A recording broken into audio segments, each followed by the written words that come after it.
My mother toasted my sister as her only proud accomplishment at Thanksgiving dinner, while I didn't even have a chair.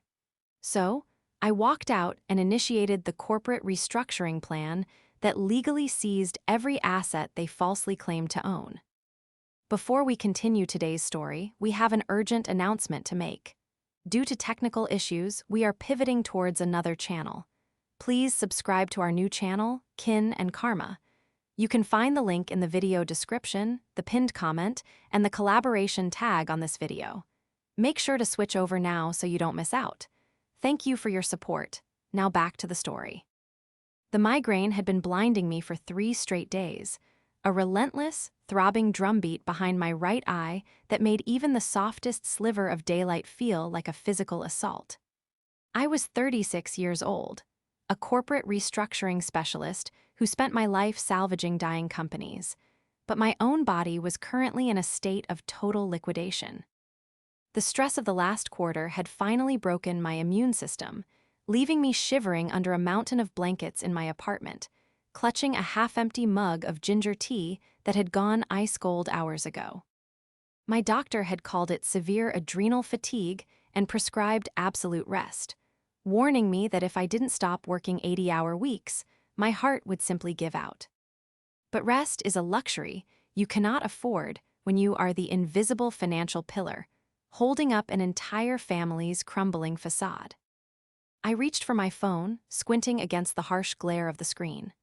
I only intended to check the time, to see if I had slept through the afternoon, and if I needed to drag myself out of bed to prepare for the obligatory Thanksgiving dinner at my parents' house later that evening. Instead, a notification banner caught my eye. It was an email from my father, Mason. Or rather, it was an email forwarded by Mason, clearly by accident, with the intended recipient being my mother, Margaret. The subject line was innocuously titled, FWD, Updated Trust and Corporate Transfer Docs, Gabriella. My thumb hovered over the screen. A cold, sinking sensation began to spread in the pit of my stomach, momentarily overriding the pounding in my head. I tapped the email to open it. The message thread below my father's accidental forward was a long chain between him, my mother, and a sleazy boutique lawyer I had specifically advised them never to use. As I scrolled through the text, my breath hitched in my throat, catching sharply as the reality of the words began to sink in. Margaret, the lawyer, confirmed that as long as Riley continues to service the primary corporate debt under her personal LLC, we can transfer the title of the lake house and the remaining liquid equity from the family firm directly into Gabriella's newly formed brand consultancy, Mason had written. We will announce the transfer to Gabriella at Thanksgiving dinner. It will be her official inheritance early. We just need to keep Riley distracted and make sure she doesn't review the Q4 ledger until the ink is dry. Below that was my mother's reply. Thank God, Gabriella deserves a fresh start without being weighed down by all that ugly corporate debt. Riley is built for the stress. She's practically a machine anyway. She won't even notice until next year, and by then, Gabriella will be established. It's the only way to ensure at least one of our daughters has a life to be proud of. I read the words again, and then a third time. Riley is practically a machine anyway. All that ugly corporate debt.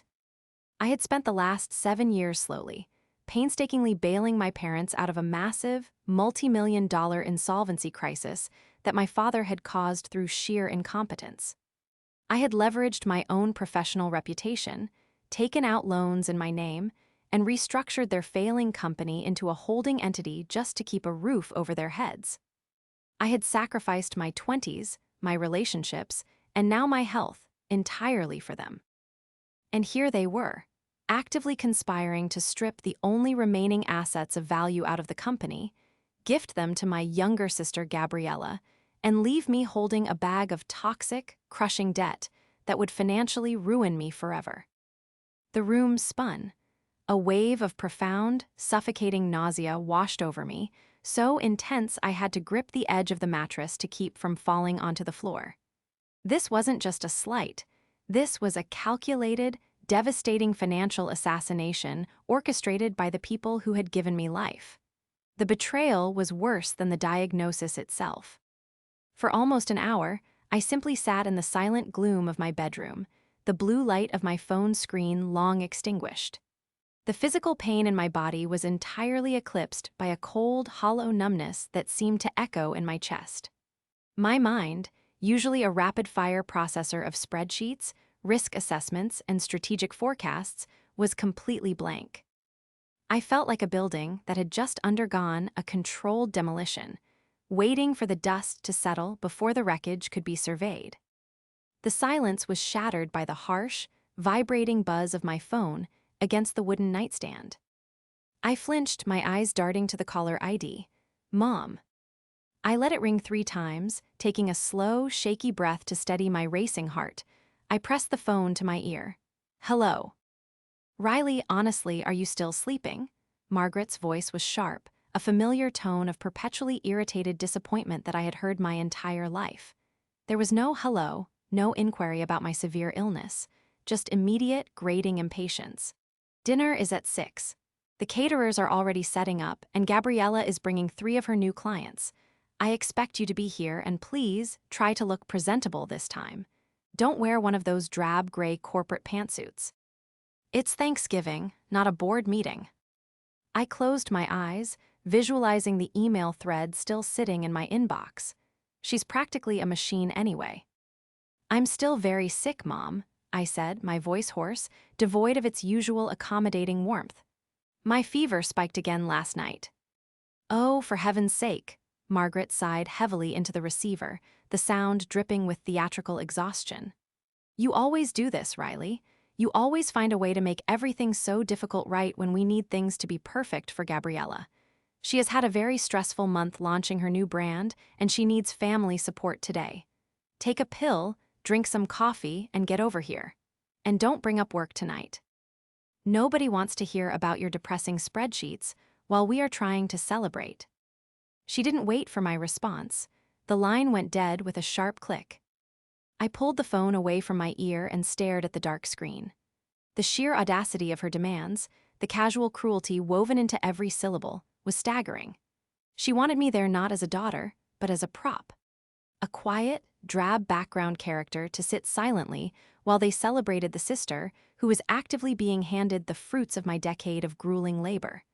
They wanted me to smile and pass the cranberry sauce while they finalized my financial execution. I slowly pushed the heavy duvet off my legs and swung my feet over the edge of the bed. The room tilted dangerously, and a wave of dizziness forced me to grip the nightstand, my knuckles turning white. I forced myself to stand. The weakness in my legs was profound, a physical manifestation of the exhaustion that had plagued me for years. But as I stood there in the quiet of my apartment, the numbness began to recede, replaced by a slow, burning ember of crystalline focus. They thought I was just a machine, a mindless drone who would blindly process their debts and absorb their abuse without question. They thought they could outmaneuver a senior restructuring specialist in a game of corporate asset transfer. I walked over to my desk, my reflection in the dark monitor showing pale skin and dark, bruised circles under my eyes. I looked terrible. I looked exactly like a woman on the verge of total collapse. Good. Let them think I was weak. Let them think their plan was moving forward flawlessly. I reached down and powered on my computer, the screen flaring to life and casting a harsh, unforgiving light across my face. They thought they had secured their future and destroyed mine with a few signatures from a cheap lawyer. But they had forgotten one crucial thing. To understand the sheer magnitude of the delusion my family operated under, you have to understand the history of the family business. Decades ago, my father, Mason, had inherited a highly lucrative regional logistics firm. But Mason was not a businessman. He was a man who liked the idea of being a businessman. He liked country club memberships, expensive leasing agreements on imported cars, and taking clients to exorbitant dinners. He had slowly bled the company dry over 20 years. By the time I was 27 and working my way up at a top-tier corporate restructuring firm in the city, the family business was weeks away from Chapter 11 bankruptcy. The bank was preparing to foreclose on my parents' sprawling, heavily mortgaged estate. Mason had come to my small apartment in tears, a broken, terrified man, begging me to save him. "Just fix it, Riley," he had pleaded, his hands shaking. "Protect your mother. Don't let her know how bad it is. It would break her heart." So I fixed it. I took a leave of absence, moved back into my childhood bedroom, and ruthlessly gutted the failing company. I negotiated with aggressive creditors, laid off dead weight, and personally assumed a terrifying amount of liability to secure bridge loans. I created a complex corporate structure, a holding company, to shield their remaining assets from immediate seizure. I worked 100-hour weeks, sleeping on the floor of the office, fueled by black coffee and sheer desperation, to save my family from the streets. And while I was drowning in legal filings and debt restructuring, my younger sister, Gabriella, was finding herself.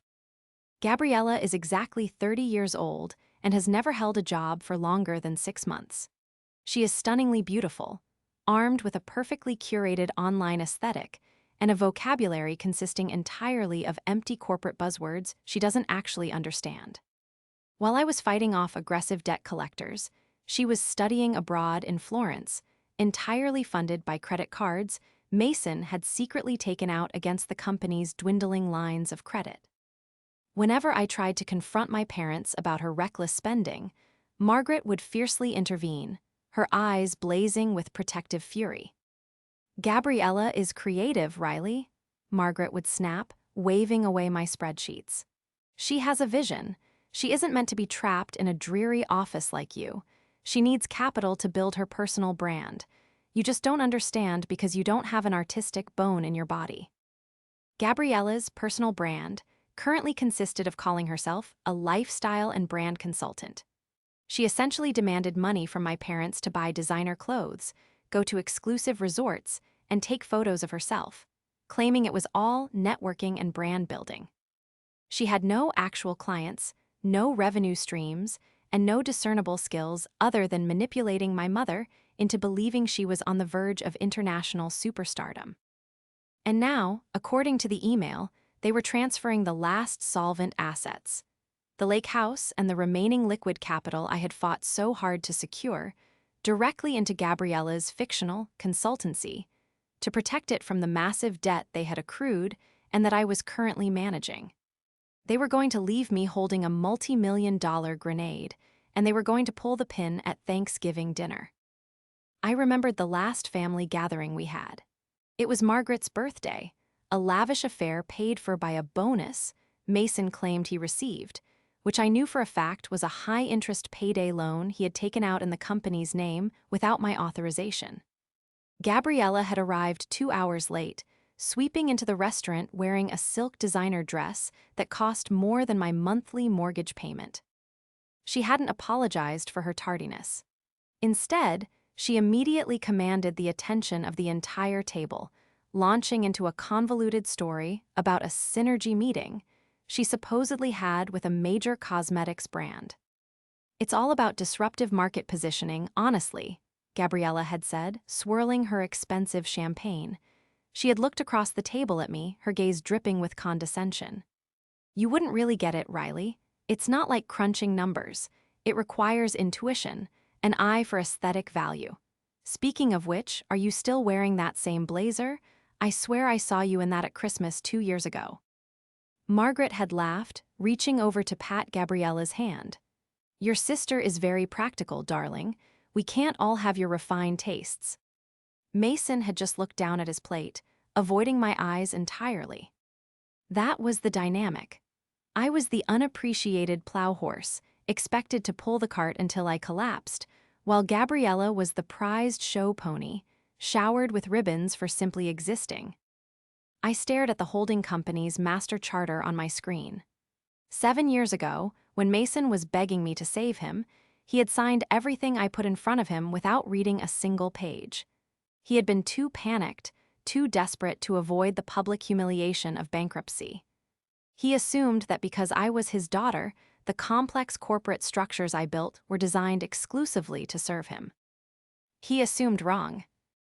When I built the LLC that absorbed their toxic debt, I also built the holding company that owned the titles to the lake house and the remaining equity. And hidden deep within the dense, 90-page operating agreement, written in impenetrable legalese that neither Mason nor his cheap boutique lawyer could ever hope to decipher, was a single, devastating clause regarding voting shares and executive control. I didn't just manage the holding company, I owned it. I hit print on the master charter, the machine whirring to life beside me. Tonight, I was going to let them have their little celebration. I was going to let them toast to the golden child. And then, I was going to show them exactly what a corporate restructuring specialist does to a hostile, failing entity. The moment the printer finished churning out the 90-page master charter, my exhaustion evaporated, replaced by a cold, hyper-focused adrenaline. I was no longer a sick, tired daughter. I was a senior financial analyst examining a hostile entity attempting a hostile takeover of my assets. I sat back down at my desk, my fingers flying across the keyboard as I log D into the secure, encrypted banking portals I had set up years ago to manage the family's labyrinth of debt. Mason, in his infinite financial ignorance, had assumed that because his name was on the outgoing checks, he still retained executive authority over the holding company. He didn't understand that I had structured the entire enterprise under a blind trust, of which I was the sole irrevocable trustee. I had done it initially to protect the assets from his creditors, but now it was protecting the assets from him. I needed to see exactly how far this delusion had gone. I navigated to the outgoing wire transfer logs for the past 3 quarters. My eyes scanned the digital ledger, and my jaw tightened. There it was, dozens of highly irregular disbursements, all rooted to a recently registered limited liability company, Gabriella Visionary Consulting, LLC. I clicked into the detailed transaction histories, forcing myself to read every single line item. The sheer audacity of what I was looking at made my stomach churn. These weren't modest withdrawals for legitimate startup costs like website hosting or legal incorporation fees. These were massive, bleeding hemorrhages of capital, masked behind laughably vague corporate jargon. There was a $12,000 wire transfer categorized as immersive market research retreat. I cross-referenced the date with Gabriella's public social media accounts. The date aligned perfectly with a 2-week luxury vacation she had taken to a 5-star resort in Tulum, Mexico. I found another invoice for $8,000 labeled client-facing aesthetic procurement. That one matched a photo she had posted holding a limited edition designer handbag, complete with the caption, "Investing in the brand." For over a year, my father had been quietly siphoning the very funds I was meticulously managing to keep the bank from foreclosing on his home, funneling them directly into Gabriella's lavish, fabricated lifestyle. He was stealing from the life raft to buy his favorite daughter first-class tickets on a sinking ship. But it wasn't just the petty theft of the cash reserves that solidified my strategy. I dug deeper, pulling the state registry files for Gabriella Visionary Consulting, LLC. I needed to know what this so-called business actually consisted of. It took me less than 20 minutes to uncover the hollow core of her entire operation. The company had 0 registered clients. It had generated 0 taxable income.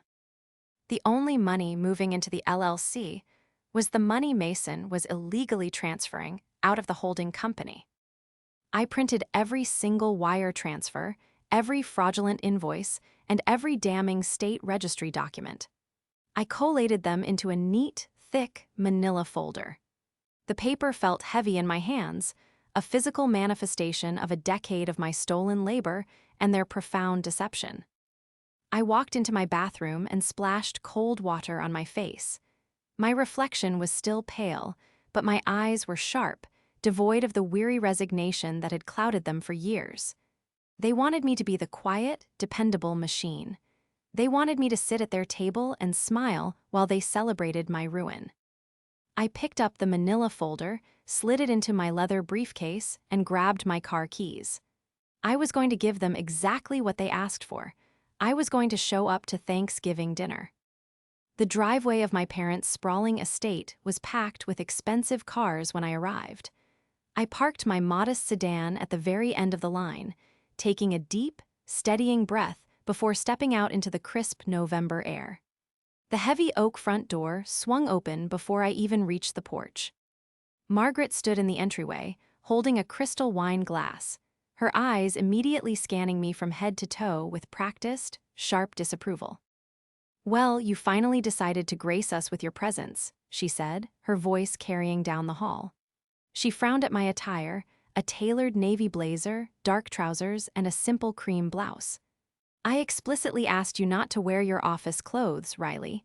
You look like you're about to audit the turkey, and you look terribly pale. Did you even bother with blush?" "Hello, Mother. Happy Thanksgiving," I replied evenly, stepping past her. I didn't offer an excuse for my health, nor did I apologize for my clothes. I simply kept walking toward the living room, where the sounds of loud, artificial laughter echoed. The living room was warm, smelling of roasted garlic, expensive candles, and sheer entitlement. Gabriella was perched on the edge of the velvet sofa, holding court. She wore a stunning emerald green silk dress, her hair perfectly styled. Surrounding her were three people I had never seen before, two women and a man, all dressed in equally flashy, overly trendy clothing. And so I told the branding executive, "If you don't understand the synergistic flow of the demographic, you're just throwing capital into a void," Gabriella was saying, waving her manicured hand in the air. The three strangers nodded vigorously, murmuring their absolute agreement. Mason was standing near the fireplace, beaming with pride as he watched his youngest daughter.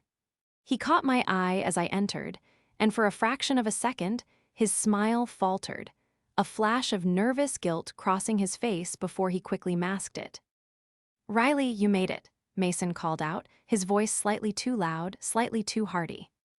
Gabriella turned, her smile tightening as she looked me up and down. "Riley, I wasn't sure you'd make it out of your cubicle today. Everyone, this is my older sister, Riley. She does math for a living."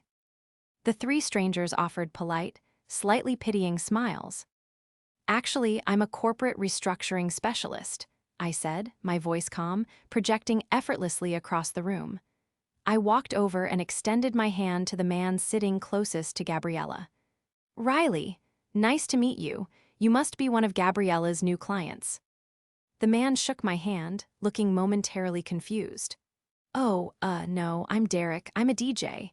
Gabriella and I are collaborating on a lifestyle soundscape project." "A soundscape project," I repeated, letting the words hang in the air just a second too long.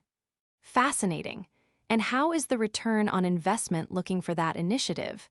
Have you established a clear monetization pathway, or is this primarily a top-of-funnel brand awareness exercise?" Derek blinked, completely lost. We're just vibing it out right now, honestly." I turned to Gabriella, offering a bright, razor-sharp smile. "Vibing it out? How innovative. I was actually looking at your corporate filings this afternoon, Gabriella. Gabriella Visionary Consulting LLC, correct? I noticed something incredibly interesting about your revenue streams." The room went dead silent. The clinking of glasses stopped. Gabriella's perfect posture stiffened, her eyes narrowing. "Why are you looking at my business filings, Riley? That is completely inappropriate." "Just professional curiosity," I said smoothly, taking a step closer. "You see, in my line of work, we look for discrepancies. And the most fascinating discrepancy with your consultancy is that, according to the state tax registry, you haven't generated a single dollar of external revenue since your incorporation. In fact, your sole source of incoming capital appears to be direct, unclassified wire transfers from a holding company." Gabriella's face flushed a deep, furious red. She stood up abruptly. "You have no idea what you're talking about. My business is in the aggressive growth phase. I am building equity. You're just jealous because you sit in a gray box all day while I'm actually creating something beautiful." She was lashing out loudly, her threats empty, her lies obvious to anyone who knew how to listen. "You don't understand modern business," she yelled, her voice echoing off the high ceilings. "You just want to ruin my day because you have nothing of your own to celebrate." "I understand modern business perfectly," Gabriella, I replied, my voice dropping to a quiet, dangerous register. I understand it well enough to know the difference between a visionary entrepreneur and a fraudulent parasite. Riley, that is enough. Margaret's voice cracked like a whip across the room. She marched over, her face a mask of absolute fury, placing a protective hand on Gabriella's arm. How dare you speak to your sister that way? In our home, in front of her guests, you will apologize immediately. Before I could respond, Mason was suddenly beside me, his hand clamping down hard on my elbow. His grip was entirely too tight, trembling with a poorly concealed panic. Riley, a word. Now, he hissed through gritted teeth. He didn't wait for my consent. He practically dragged me out of the living room, down the long hallway, and shoved me into his private study, slamming the heavy oak door shut behind us. The study smelled of aged leather, and the expensive Scotch Mason could no longer afford. He turned to face me, his chest heaving, his face pale and sweating. The facade of the confident patriarch had completely shattered. "Are you out of your mind?" Mason demanded, his voice a frantic whisper. "What are you doing? Why are you digging into Gabriella's accounts? I told you to stay out of her business. She needs that startup capital, Riley. You promised to protect this family."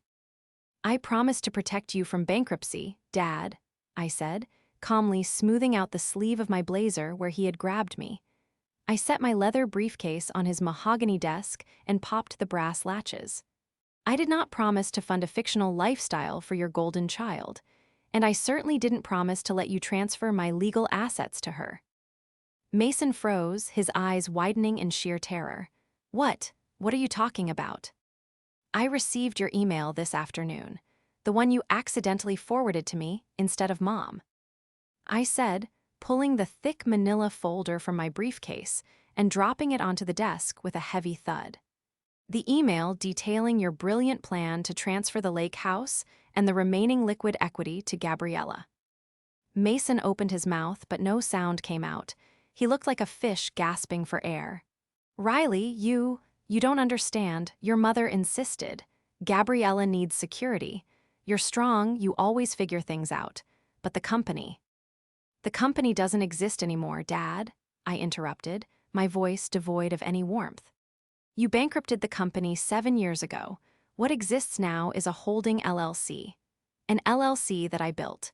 An LLC that I personally guaranteed. And an LLC that, according to the master charter you signed without reading, I hold 100% of the executive voting shares for." Mason stared at me, uncomprehending. No, that's my company. I am the president." "You are a figurehead," I corrected him coldly. I opened the folder and slid the first stack of papers toward him. "And you are a figurehead who has been committing corporate fraud. Look at these." Mason looked down at the highlighted spreadsheets. His hands shook as he picked up the first page. "These are the wire transfers you've been authorizing to Gabriella's fake consultancy," I explained, tapping the paper. "Over $80,000 in the last 10 months alone, coded as business expenses. But I have the receipts, Dad. She spent it on luxury vacations, designer clothes, and paying off her personal credit cards. You drained the emergency tax reserve I set up for the holding company to buy her a wardrobe."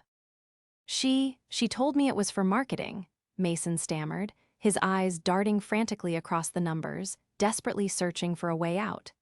"She said she needed to project success to attract clients. It's an investment, Riley. She's going to pay it all back once the brand takes off. You have to fix this. You have to move the money around like you always do. If your mother finds out the tax reserve is gone." He was still defending her. Even staring at the absolute, irrefutable proof of her parasitism and his own ruin, his instinct was to protect Gabriella and beg me to absorb the damage. The depth of his manipulated loyalty was staggering. "There is no moving the money around this time," I said, closing the folder with a sharp snap. "Because as of 3 o'clock this afternoon, I have frozen every single outgoing account associated with the holding company. I have revoked your signatory access. You cannot transfer the lake house. You cannot transfer the equity. You cannot give Gabriella another dime." Mason stumbled backward, collapsing into his heavy leather desk chair. "Riley, please, you can't do this. If we don't give Gabriella that house, your mother will leave me. She'll know I failed. She'll know everything is gone." "She is going to know everything tonight," I said, zipping my briefcase closed. From down the hallway, the sharp, melodic chime of the dinner bell rang out, echoing through the large house. It was time. I looked down at my father, a broken, terrified man trapped in a prison of his own making. "Wash your face, Dad. It's time to carve the turkey." The dining room was a masterclass in suffocating opulence. I walked down the long hallway from the study and stepped through the arched doorway just as everyone was taking their seats. The air was thick with the smell of roasted turkey, expensive sage dressing, and the distinct, cloying perfume Gabriella always wore. The massive mahogany table was draped in heavy, imported white linen, perfectly reflecting the warm glow of the crystal chandelier overhead. I stood at the threshold, my eyes scanning the intricately folded napkins and the personalized, gold-embossed place cards resting gently against the rims of the fine china. There was a card for Margaret at the head of the table, a card for Mason at the other end. Gabriella was seated like royalty in the direct center, flanked by her 3 guests, Derek the DJ, and the 2 young women whose names I hadn't bothered to learn. I looked for my place card, I looked for my chair. There were exactly 6 chairs positioned around the massive table. My chair wasn't even set at the table. I stood there in my tailored navy blazer, the heavy manila folder still gripped tightly in my right hand, silently processing the sheer, breathtaking disrespect of the visual in front of me. I had paid for the table. I had paid for the chairs. I had paid for the crystal champagne flutes they were currently filling with expensive vintage wine. And my mother hadn't even bothered to set a place for me in the house I was bankrupting myself to save. Margaret caught my eye from across the room. She didn't look apologetic. She looked supremely annoyed by my presence. "Well, Riley, you were locked in the study with your father for so long, and you said you were deathly ill this morning. I assumed you. We're just going to leave and go back to bed. We couldn't hold up the entire meal waiting for you to make an appearance." Gabriella offered a sympathetic, entirely fake pout, reaching out to touch Derek's arm. "It's okay, Mom. Riley is probably eager to get back to her spreadsheets anyway. She doesn't really vibe with this kind of celebratory, high-frequency energy. She needs her quiet time." Margaret smiled warmly at Gabriella, raising her crystal flute into the air, the light catching the rising bubbles. She reached over and tapped her silver spoon against the glass, the sharp, melodic ringing cutting through the ambient noise of the room and demanding absolute attention. "Everyone, please," Margaret announced, her voice adopting a theatrical, sweeping cadence. "Before we eat this wonderful meal, I want to make a very special announcement. Today is a day of giving thanks, but it is also a day of recognizing true, visionary success and embracing the future." She turned her gaze entirely away from me, focusing her absolute, undivided adoration on my younger sister. "Let's toast to the only child who actually made us proud," Margaret said, her voice dripping with profound emotional sincerity. "To Gabriella and her beautiful, flourishing new empire." The 3 guests immediately raised their glasses, murmuring their enthusiastic agreement. Everyone turned to my sister and clapped. Gabriella beamed, a picture of flawless, triumphant validation, raising her own glass to accept the applause of the sycophants she had gathered. I didn't yell, I didn't cry. The burning, exhausted anger that had propelled me through the last 7 years suddenly crystallized into a state of absolute, icy calm.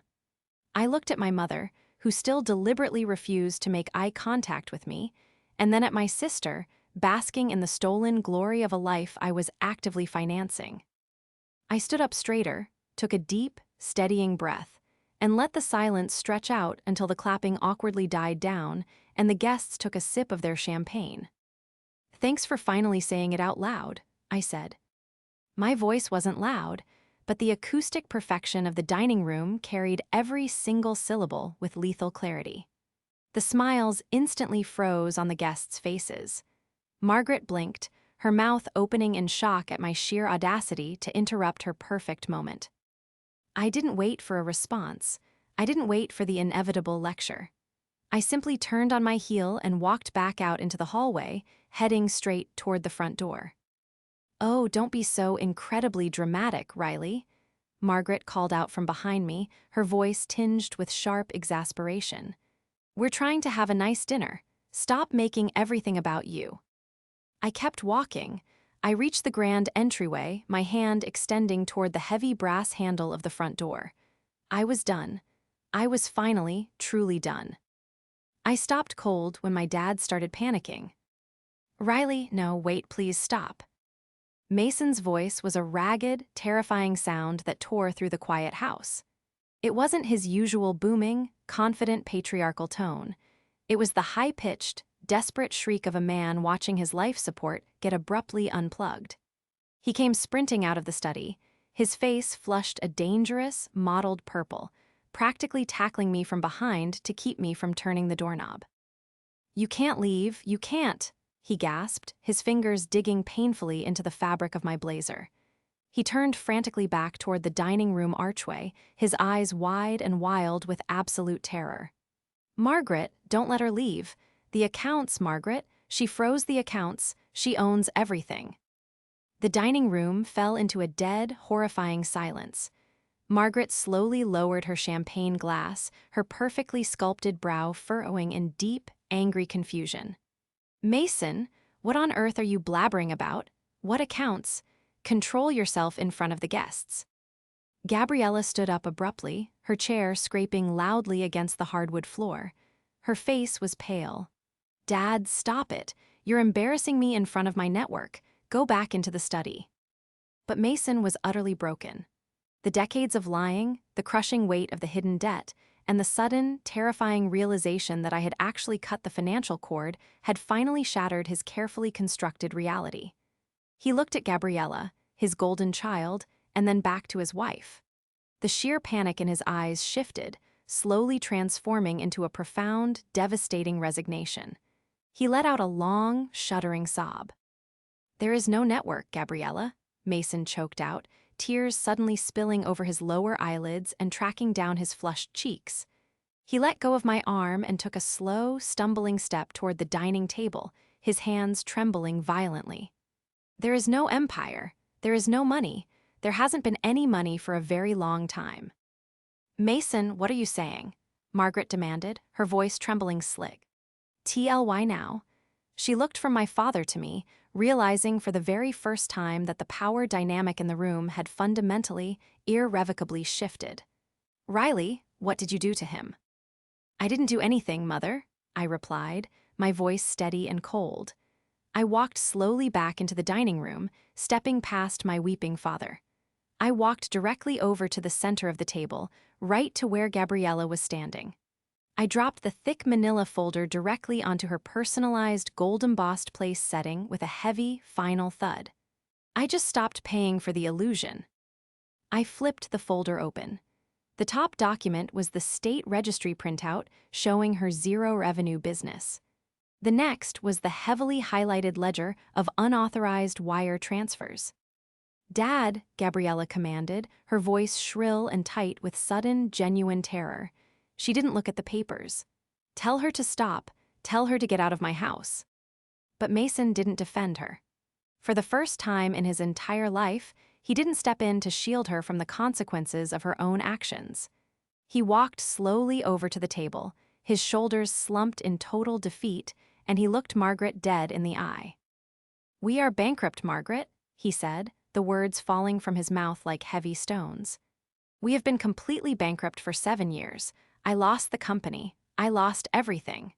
The only reason we still have this house, the only reason we have food on this table right now, is because Riley took over the debt. She assumed millions in liabilities. She built a holding company to save us from living on the street." Margaret stared at him, her mouth opening and closing silently. She looked around at the opulent room, at the crystal and the silver, as if the walls themselves were suddenly made of cheap, dissolving cardboard. "And Gabriella's company," Margaret whispered, her eyes darting to my sister, a look of profound horror dawning on her face. "The startup capital you gave her is a massive, illegal fraud," I stated firmly, pointing to the spreadsheets so the guests could clearly see the numbers. I looked directly at Derek and the two women, who were now shifting incredibly uncomfortably in their seats, realizing they had blindly walked into a catastrophic family financial execution. Every single dime Gabriella has spent in the last 10 months, the trips to Chalum, the designer clothes, the networking dinners, was stolen by my father from the emergency tax reserve I built to pay off his corporate creditors. She has 0 clients. She has 0 actual income. She is a parasite feeding off the rotting corpse of our family's finances. "That's a lie," Gabriella shrieked, slamming her hands down hard on the table, violently knocking over her crystal champagne flute. The expensive liquid spilled across the white linen, dripping steadily onto the hardwood floor. "I am building a brand. I am a recognized lifestyle influencer. You are just a jealous, bitter, ugly cubicle drone who wants to ruin my life because no one loves you." She looked to our father, her eyes wide with desperate expectation, demanding him to silence me like he always did. "Dad, do something. Tell them she's a liar. Tell them it's my money." Mason looked at Gabriella.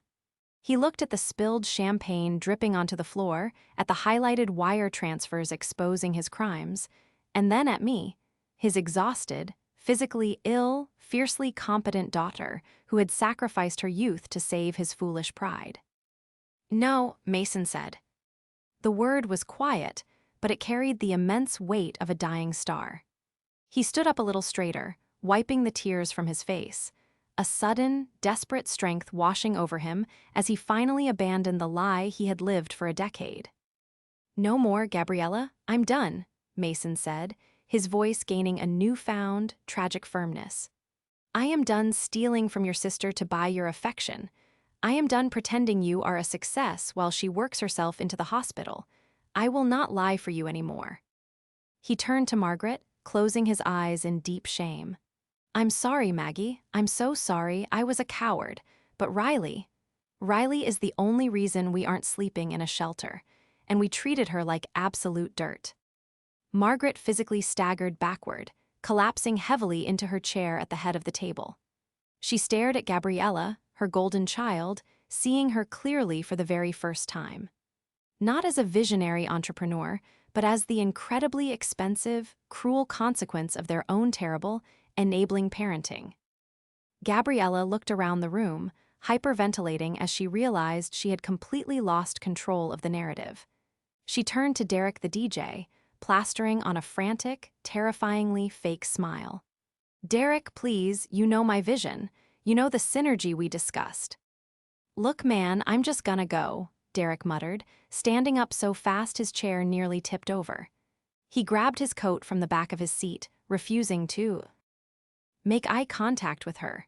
The other two women were already standing up, their faces pale with profound, agonizing second-hand embarrassment. "This is way too intense for me, honestly. Good luck with all of the legal stuff."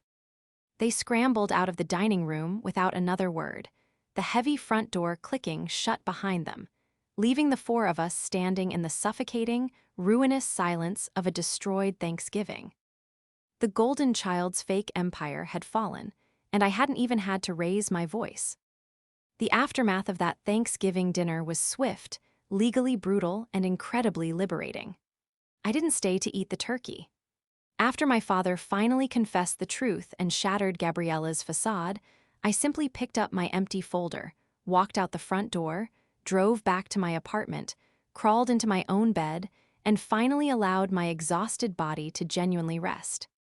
My fever broke the next morning, and with it, the suffocating, decade-long fever dream of my family's toxic manipulation finally ended forever. On Monday morning, I arrived at my corporate restructuring firm not as a senior analyst managing a client's portfolio, but as a client desperately in need of my own firm's services. I sat down in the glass-walled conference room with my senior partners and our chief legal counsel. and I laid out the exact parameters of my father's extensive embezzlement from the holding LLC I exclusively controlled. Because the holding company was a legally distinct, registered entity, and because I was the sole managing trustee with absolute executive authority, Mason's unauthorized wire transfers to Gabriella Visionary Consulting, LLC, constituted severe corporate fraud and direct theft. I explained to my partners that I was legally obligated to report the missing capital immediately, lest the IRS audit the accounts and view the missing tax reserve as my own personal criminal liability. I made a deliberate choice not to press criminal charges against my father. I simply couldn't bring myself to put an aging, utterly broken man in federal prison. But I did initiate immediate, aggressive asset reclamation proceedings against my sister to recover the stolen funds. The legal notices hit Gabriella like a runaway freight train. Without Mason's stolen funds silently propping up her bank accounts, her entire fabricated lifestyle collapsed within a matter of weeks. The luxury apartment she leased downtown was actually incredibly past due on rent, a fact her landlord quickly remedied with a formal eviction notice. Her high-limit designer credit cards, which she had been paying the bare minimum balances on using the wire transfers, were instantly frozen by the banks the moment the LLC payments abruptly stopped. She attempted to fight the reclamation in court, hiring a flashy, aggressive attorney she promised to pay on contingency. But when the attorney reviewed my ironclad corporate master charter and the absolute, irrefutable paper trail proving her business had zero legitimate revenue, he dropped her as a client immediately, warning her that fighting it would only result in her own imprisonment for receiving stolen funds. She was forcefully compelled to settle out of court, signing over whatever remaining tangible assets she possessed: a heavily depreciating luxury SUV, a closet full of authentic designer handbags, and expensive jewelry, which I promptly liquidated at auction to successfully replenish the holding company's tax reserve. The last I heard from Margaret through the family grapevine, she was living in a small, dreary two-bedroom rented condo on the industrial outskirts of the city. The sprawling family estate had been surrendered to the bank, the remaining equity barely covering the exorbitant closing costs and the final, lingering debts Mason had hidden. Margaret, who hadn't worked a day in 30 years, had been forced to take a minimum-wage job as a receptionist at a local dental clinic just to keep the lights on. She never called to apologize to me. She still fiercely blamed me for destroying the family, a false narrative she clung to with desperate vanity to avoid facing her own colossal failure as a mother. She and Gabriella lived together now, trapped in that miserable, suffocating apartment, feeding off each other's endless bitterness. Gabriella was working a retail job at a local mall, forced to fold the very designer clothes she used to pretend she could effortlessly afford, her visionary consultancy, now nothing more than a humiliating footnote in the public record. Mason, however, chose a very different path. When the dust finally settled and the massive house was surrendered, he didn't follow Margaret to the miserable condo. He filed for divorce. The immense stress of the lies had finally broken their toxic marriage, and he realized he could no longer live in the enabling, delusional environment they had jointly created. 6 months after that fateful Thanksgiving dinner, I sat in a quiet, sunlit coffee shop near my office building. The brass bell above the door chimed, and Mason walked in. He looked significantly older, deeply tired, wearing a simple, inexpensive button-down shirt instead of his usual tailored, imported suits. But as he walked toward my table, he also looked incredibly light, as if a massive physical weight had finally been lifted from his shoulders. He sat down across from me, ordering a simple black coffee. We sat in silence for a long time, the ambient noise of the cafe filling the space between us. "I got a job," he finally said, his voice quiet but incredibly steady. "I'm a floor manager at a regional logistics warehouse out in the suburbs. It's not glamorous work. The pay is, well, it's what a man with my actual skill set deserves, but it's honest. For the first time in a long time, it's honest work." I took a slow sip of my green tea, looking at the man who had caused me so much profound grief and exhaustion. I'm genuinely glad to hear that, Dad. He looked down at his rough hands, his thumbs slowly tracing the edge of his ceramic coffee cup. Riley, I don't expect you to ever fully forgive me. I stole from you. I lied to you. I let your mother treat you like a second-class citizen while you were literally sacrificing your own life to save ours. I was weak. I was terrified of losing the image I had built for myself, and I sacrificed my best daughter to keep it alive. He looked up, genuine tears shining brightly in his tired eyes. You were the strongest person in that house. You always were. And I am so incredibly sorry that it took me losing absolutely everything to finally see you for who you are. I listened to his words, quietly waiting for the familiar, burning anger to rise in my chest, but it never came. The anger had burned itself out the moment I laid that manila folder on the dining room table. All that was left in its place was a quiet, profound sense of peace. I forgive you, Dad, I said softly, and to my own surprise, I meant it. But the financial boundaries remain permanent. I will never manage your accounts again. I will not bail you out if you overdraw your checking account. Our relationship moving forward is strictly as a father and daughter, nothing more. Mason nodded vigorously, a single tear slipping down his weathered cheek. I wouldn't ask you for a single dime, Riley. Never again. I just want the chance to know my daughter. We spent the next hour just talking. Not about crushing debt, or complex corporate structures, or Gabriella's latest catastrophic disaster, but about books we were reading, about the changing weather, about life. It was the very first normal, honest conversation I had had with my father in over a decade.